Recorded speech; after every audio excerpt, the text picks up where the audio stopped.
వినాయక చవితి ఉత్సవాలు తెలుగు రాష్ట్రాల్లో వైభవంగా జరుగుతున్నాయి. ఈ సందర్భంగా భక్తులు వినూత్న రీతుల్లో గణనాథుని విగ్రహాలను ప్రతిష్ఠిస్తూ తమ భక్తిని, అభిమానాన్ని చాటుకుంటున్నారు. ఈ క్రమంలో తెలంగాణ ముఖ్యమంత్రి రేవంత్ రెడ్డి రూపంలో ఏర్పాటు చేసిన ఓ వినాయకుడి విగ్రహం ఇప్పుడు అందరి దృష్టిని ఆకర్షిస్తోంది. హైదరాబాద్ లోని గోషామహల్ నియోజకవర్గం పరిధిలోని అఘాపురాలోని ఈ ప్రత్యేక విగ్రహాన్ని ఏర్పాటు చేశారు. ఫిషరీస్ కమిటీ చైర్మన్ మెట్టు సాయి కుమార్ ఆధ్వర్యంలో ముఖ్యమంత్రి రేవంత్ రెడ్డిని పోల్చినట్టు ఈ గణపతి విగ్రహాన్ని తీర్చిదిద్దారు. సీఎం తరహాలో ఉన్న ఈ విగ్రహాన్ని చూసేందుకు స్థానికులు, భక్తులు ఆసక్తి చూపుతున్నారు.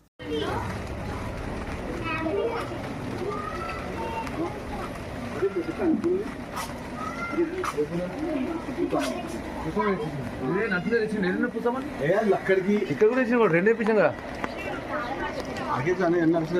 ఎన్ని ఇచ్చారా అయితే ఎప్పుడు ఇచ్చారు పొద్దున్నే చూడకూడదు తెలే తెప్పించి అది